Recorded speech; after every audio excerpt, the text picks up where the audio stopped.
प्यारे बच्चों, नमस्ते। क्या चित्र में क्या दिखाई दे रहे? हाँ, पानी झर झर बरता बहता हुआ पानी दिखाई दे रहे। बच्चों, आपको मालूम है पानी ही जीवन है।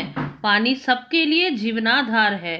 सबसे पहले मनुष्य के लिए पीने के लिए मनुष्यों को, और देखिए, और बहुत कामों में पानी हमें आता है।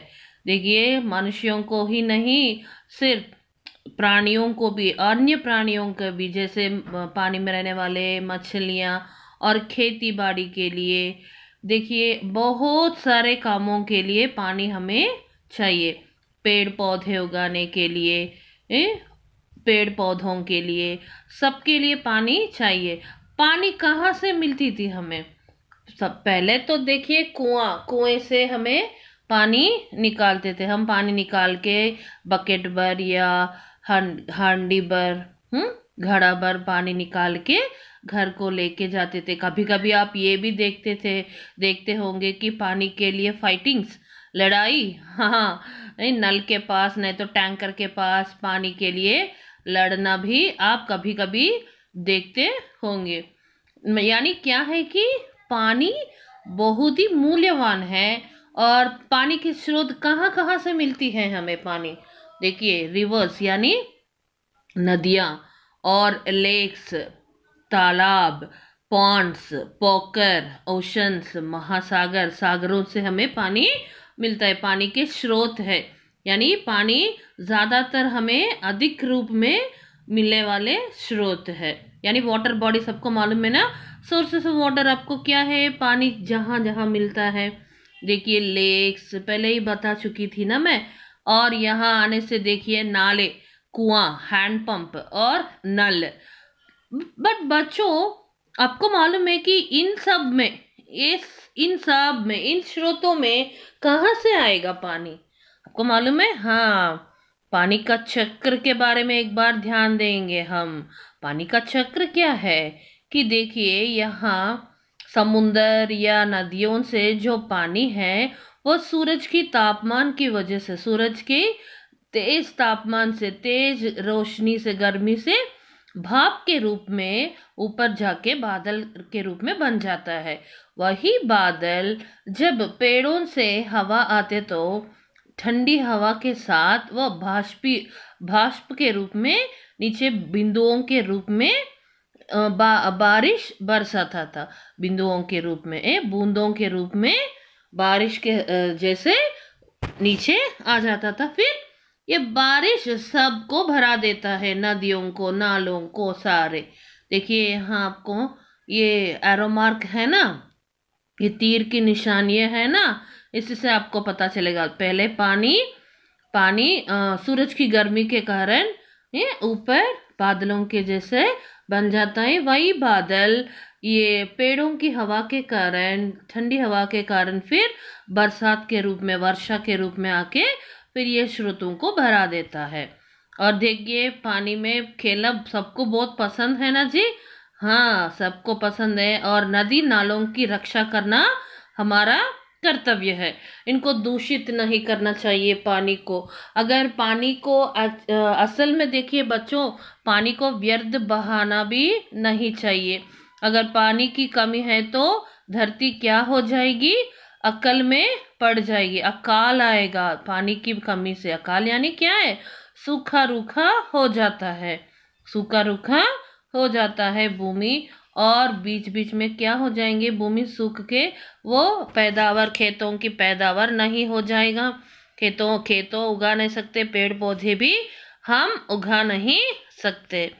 इसलिए बच्चों, पानी को व्यर्थ नहीं बहाना चाहिए, पानी को दूषित नहीं करना चाहिए, और जहाँ का कम से कम पानी का उपयोग करना चाहिए।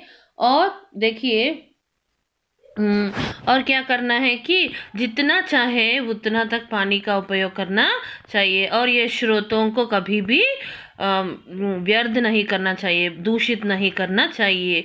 चलिए बच्चों, आगे हमारा पाठ पानी रे पानी को पढ़कर हम पानी के बारे में जानेंगे, और यही स्रोतों के बारे में विस्तार रूप से जानेंगे बच्चों।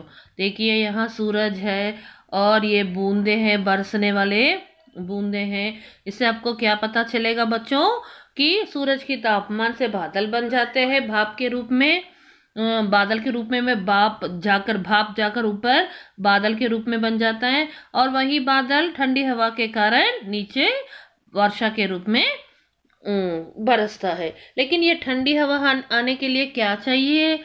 पेड़ चाहिए। इसलिए पेड़ पौधों की कटाव को रोकना चाहिए। अगर चाहे तो पेड़ों की काटना, एक पेड़ काटे तो 10 पौधों को बोना उगाना चाहिए बच्चों। चलिए हम पाठ में जाएंगे। कहाँ से आता है हमारा पानी और फिर कहाँ चला जाता है हमारा पानी?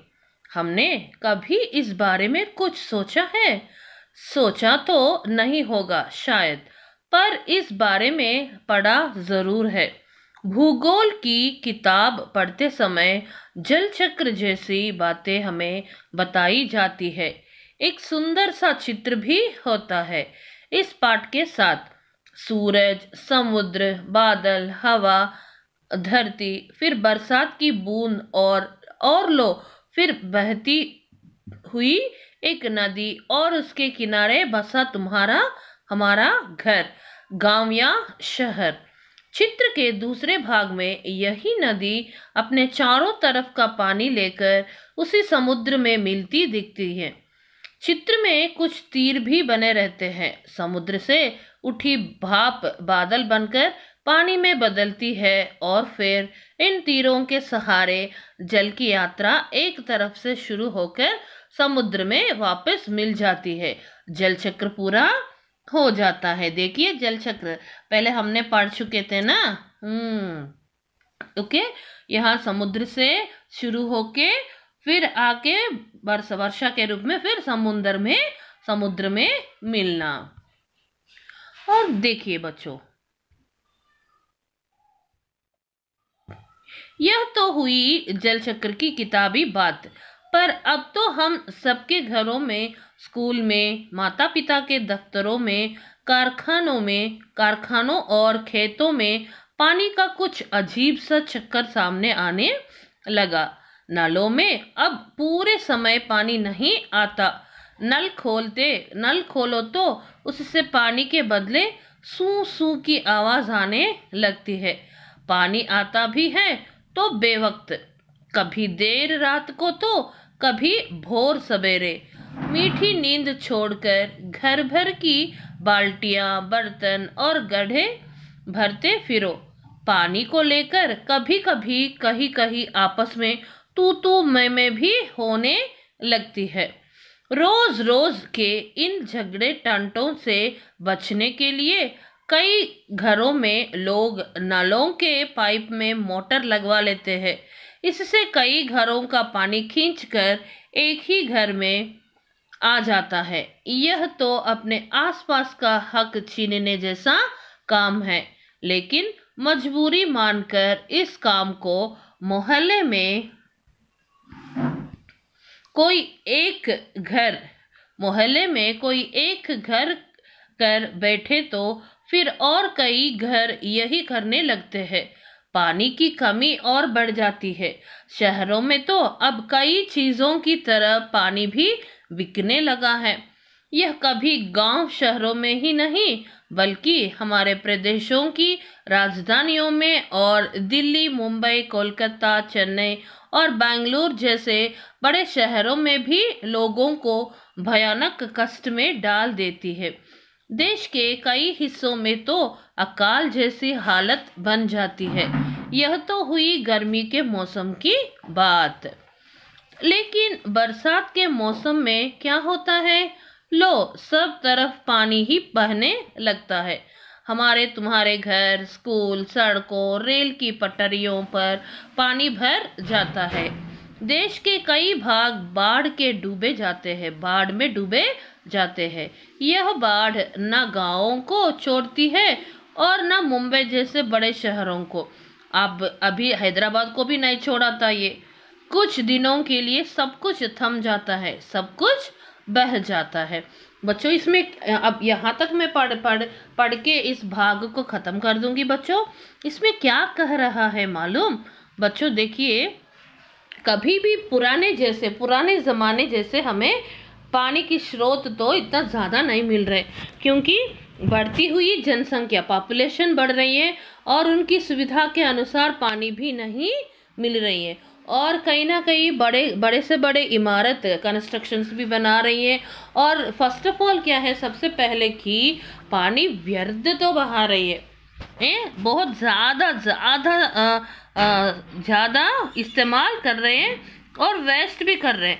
और देखिए, कभी भी नल खोले तो नल में से सू की आवाज़, मतलब हवा की आवाज़ आता है। नल भी देखो, म्युनिसिपल वाटर हमें रोज़ भर आ रहे हैं क्या? डे बाय डे आ रहे हैं ना, ओके, बीच बीच में छोड़ के। और कभी भी एक ही टाइम पर आ रहे हैं क्या? कभी सुबह आएगा, कभी दोपहर को आएगा, कभी शाम को आएगा। और क्या है कि देखिए, कभी कभी ये म्युनिसिपल टैप्स को कोई ना कोई मोटर लगवा लेते हैं कि ज़्यादा पानी खींचने के लिए। अगर एक ही घर में ज़्यादा पानी गए तो क्या हो जाएगा? बाकी सबका पानी पतली हो जाएगी, पानी की धारा। तो इसलिए क्या है कि एक अपने सुविधा के लिए दूसरों के हक को छीनना अच्छी बात नहीं है। और ये क्या है, आजकल पानी बिक रही है, मतलब they are spending in bottles like 1 litre 2 litres. आजकल हम लोग खरीद रहे हैं ना, किनले, बिस्लरी, टाटा प्लेस बोल के, और जहाँ जाइए वहाँ बॉटल खरीद कर पीना ही। और देखिए, ऐसा ही पानी की कमी होने से अकाल बढ़ जाएगा। अकाल यानी क्या है कि कमी, स्रोतों की कमी होके सब महंगेदार हो जाएंगे और सबके लिए सुविधा भी नहीं रहेगी। और कभी कभी बच्चों ये भी बताने जा रहे हैं कि पानी की कमी से अकाल आएगा, और पानी ज़्यादा होने से, बरसात ज़्यादा होने से क्या हो रहे हैं? तूफान, बाढ़ तो आ रही है। बाढ़ की वजह से क्या हो रहा है, तो इधर उधर पानी सूखने की जगह ही नहीं है, मिट्टी की जगह, इसलिए पूरा घर भर आ रहे, सड़क, स्कूल, सड़क या नाल सब भर के पूरा बाढ़ तो निकल आ रही है। कमी की वजह से अकाल और ज्यादा होने से बाढ़। कैसे भी हो, अपने जो स्थिति है कस्बों के, शहरों के, कि कुछ भी हालत को सामना करने के लिए मुश्किल हो रहे, नामुमकिन हो रही है। चलिए बच्चों, यहाँ तक हम पानी रे पानी का पहला भाग पढ़ चुके थे। आगे हम नेक्स्ट वीडियो में देखते हैं, और पानी के बारे में हम पानी के बहाव को रोकना और पानी को प्रदूषित करने से रोकना, ये सब भी हम आगे भाग में चर्चा करेंगे। तब तक के लिए यहाँ तक आप पढ़ के रहो और सीखो बच्चों। धन्यवाद।